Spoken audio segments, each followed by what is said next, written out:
not planning to play the documentary at all because I think they had to move the panel to a different time. If you can go ahead, please, and põe lá a apresentação na pantalla, por favor, lá de PowerPoint. So actually, they asked me if we could play. I'm like, sure, definitely. That was the first time that I saw on a big screen as well. It actually looks pretty cool. I never narrated anything. English is not my first language, so there's some pretty bad mistakes over there. But for those who doesn't know me, I've been working as a YouTuber for a couple, for actually almost 1 year and a half now. Let me just wait until the presentation. So I'm from Brazil. I do live in the US. My name is Rod Ambrissi. Let me see if this is working. And I heard about Dash Digital Cash through another YouTuber a couple years ago, talking about how you can request funds to the network. I do have a presentation about 10-15 minutes, and then in the end I'm going to open for questions, because there's also the second part of the documentary that I just put it up on YouTube last week when I went to Colombia to see what 2 million migrants are doing in Colombia from Venezuela. So I do run a YouTube channel for Dash Digital Cash in Brazil. It's in Portuguese. For the past 1 year and a half, I've been getting paid by a bunch of computers, by the Dash Digital Cash network. The main purpose of my channel is to create content and interview the toppest name in crypto in the world, and of course create videos explaining how this entire ecosystem works into a specific language. So I presented a proposal to Dash asking for amount of money. Say, hey, if you guys pay me this amount of money in a couple months, I will make videos for you in Portuguese or for the network. Let me just talk a little bit about the governance of Dash, if you don't know what Dash Digital Cash is. Comparing to Bitcoin, the miner, he gets to keep 100% of the block reward, where Dash is divided into 3 different layers. So the miners keep 45% of the block reward. There's an extra layer called the master node. So if you're running a node and you're in charge of doing the transactions, the private send and the instant send, you also get to keep 45% of the block reward, and 10% goes to the treasury. That's actually where I come in. I presented a proposal through the treasury system where anybody in the world is allowed to present a proposal saying, hey, I need money to do a project. Dash goes on the opposite of an ICO, where an ICO, you have people asking for money. On Dash, they have money to offer you as long as your project, of course, will bring value to the network. Dash Digital Cash Network is not a network where it's give monies away, but of course, you have to create a project that brings value to the network. That's where I came in and say, hey, I'm going to create videos to a brand new market in Portuguese for the Brazilian, actually in Portugal as well. So I want to show you the power of those 10% that every month is generated automatically by the network. In Venezuela, I put it there, Venezuela and the cryptocurrency revolution, they are adopting Dash on a mass scale, which the numbers are wrong. By the time I finished editing the documentary in August, there was 600 businesses accepting Dash. Today, there's almost 3,000. It's not even 1 year later. It's out of control. It's out of control. So I was just in Colombia 2 months ago. I shot another documentary there. It's live on YouTube, Colombia and the Cryptocurrency Revolution. But Colombia is a specific market where they're using more as an opportunity. The economic situation of Colombia is doing better than Venezuela. In a way, the community members create a different strategy. And of course, in Brazil, it's a totally different game. Brazil is the richest country in Latin America. And the economy never been so great in the past 4 or 5 years. We just hit all-time high in the stock market. So there's no need for business adoption in Brazil, but there's the wealth growth. There's an accumulation of wealth being happening, and I'm going to talk about that as well. So Venezuela, guys, I wasn't planning to show the documentary, so let me skip a few slides here. So just a few facts. Now today, there's over almost 5,000 businesses accepting Dash Digital Cash in the world. That's more than all the cryptocurrencies combined. That's something to pay attention as well to this. When I was there, $1 was worth 2.5 million bolivars It got to 6 million bolivars, which was a stack, even more than that, I have no idea. And you can see there, how much would you pay for a roll of toilet paper? You need a stack of money, which makes you think the true use of paper, because you can choose on a matter of quantity which one you want to use for your poo-poo situation over there. And the money is actually your better option for the quantity of paper. But that's what money became once you have a no limit and you start printing money out of control. And people do not realize this is, United States is in a situation worse than Venezuela with $22 trillion debt. But that's something for a different subject. That's actually the slide I normally show. Me holding a stack of money, which I got ripped off because I gave her $1, she gave me back 75 cents, and she was supposed to give me back 99 cents plus 100,000 of a fraction for the gas.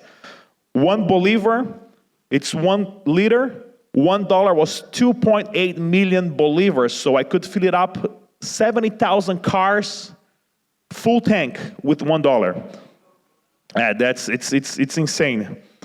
One of the things that's happening in Venezuela that's actually a problem as well, everybody over there just prints the QR code, which exposes your balance.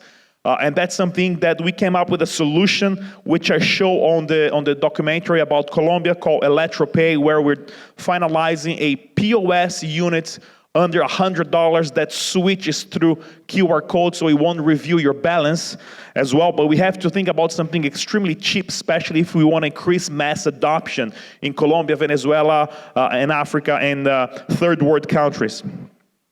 See, again, it's easy to expose your QR code. Not a lot of people know, like the normal user, the business, that you can scan this and know your balance and how many transactions you accept at your business, which someone can say, hey, I see you have 2 dashes, and pull a gun and ask for your funds right away. So in a matter of increasing security, we're coming up with a different solution. Those are the pictures for the documentary, but let's talk about a little bit about Colombia. So I was in Colombia 4 times last year talking in cryptocurrency events for 1,000 people at least each event, which I showed this on the documentary.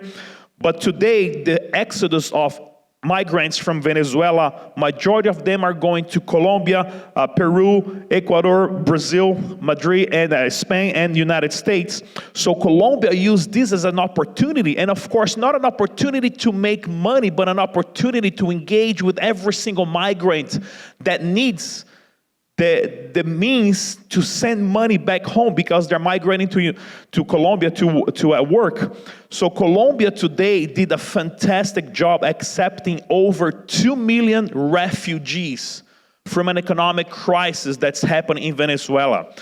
This is something to be very proud of it and see and give Colombia the reward of it. So this is the picture of the bridge in Cucuta, where every day there's hundreds of people trying to cross through a legal process because they have good relationships and Colombia is being accepting them in a good faith. But that's what we see every day in Cucuta, a line of people. And those people, they were not poor people, they were the middle class of Venezuela.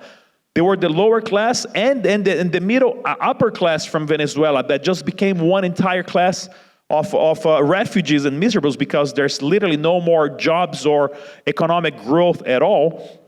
And all they have is a backpack with a few clothes, their kids, a couple documents, and off they go on this horrible journey. So this is what the local community, and all this was organized independently. There's no one from Dash telling these people what to do. All this happens organically.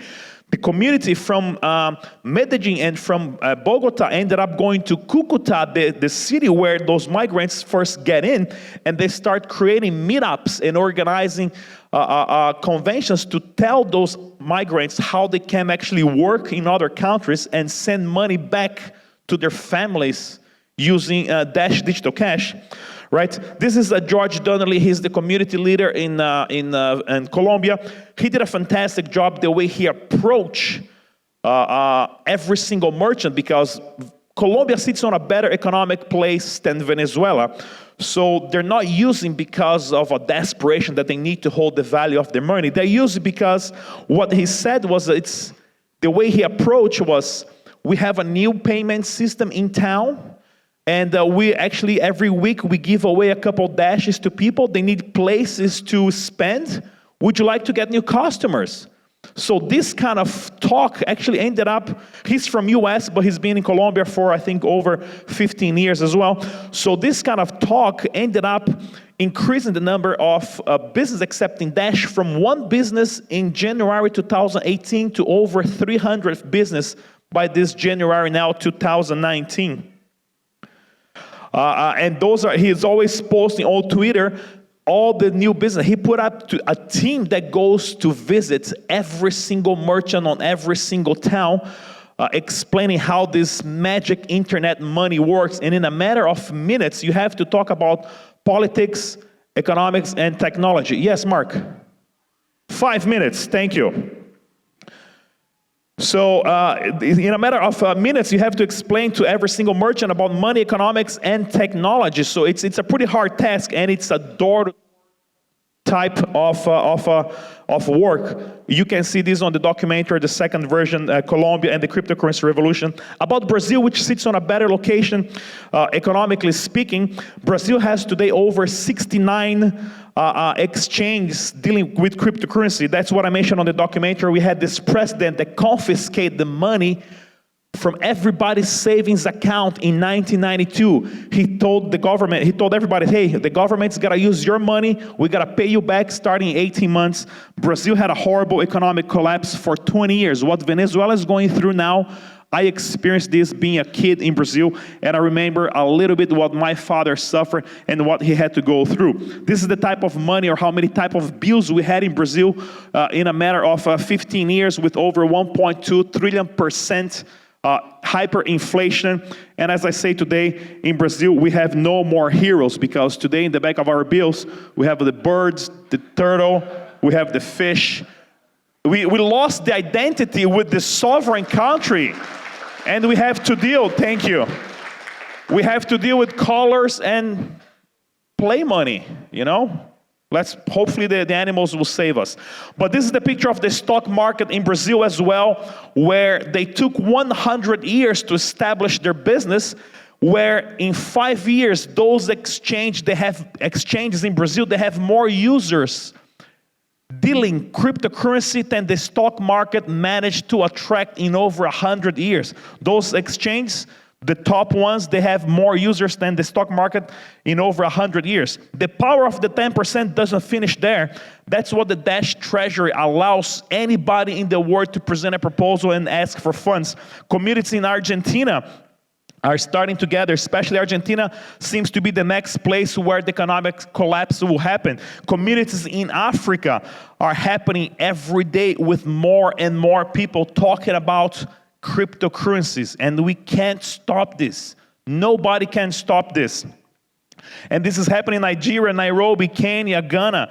And every single time I see a new picture, a new tweeter that's following me, my Twitter account, that is from a country, I'm like, wow, how did they heard about this? It's all out there on YouTube. And the picture shows how they can get funds and organize meetups, business adoption and marketing programs, sponsor basketball teams and other sport teams as well. We also have a community now growing in Thailand. They just got approved with a proposal that they are getting money from the network to start talking about crypto and organizing meetups. There's a community called Dash Ambrissi that's in Germany, Austria, and Switzerland as well, sponsored by the Dash community. There's the Dash community in Switzerland also, and all this is due to the 10%, those 10% that is generated automatically, and there's no one behind this controlling.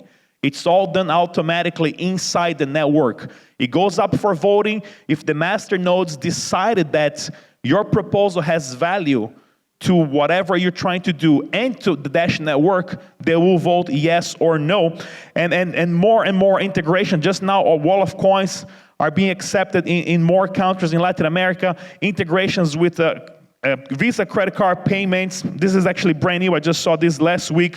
The marijuana industry, share master nodes, Bitrefill, and more wallets. There's even a phone operator company that creates a hardware that those Crypt phones, they're sold for less than $100. And they come with a Dash wallet with some Dash inside for you to start using. Today, Dash has almost 5,000 businesses being accepted. There's a new program now, a new platform called Dash Evolution for Dash Pay, which is gonna turn Dash into a system, more friendly user like PayPal. So that's something to take a look as well. The official website is dash.org. So take a look into that if you want to actually get all the latest news about Dash. Dashnews.org is the official website as well. And of course, if you want to spend some Dash, you can check it out, discoverdash.com, where we have listed all the business that accept Dash digital cash in the world. There's the documentary about Venezuela and the cryptocurrency revolution. The new one now is Colombia and the cryptocurrency revolution. It's on YouTube. Download, watch. I gave to the organizers the file in case there's space or room in the next couple days. It's 25 minutes long. If it's available, they're gonna play here as well, so stay tuned. Once again, everybody, my name's Rod Ambrissi. I'm a YouTuber for Dash Digital Cash. Thank you for your time.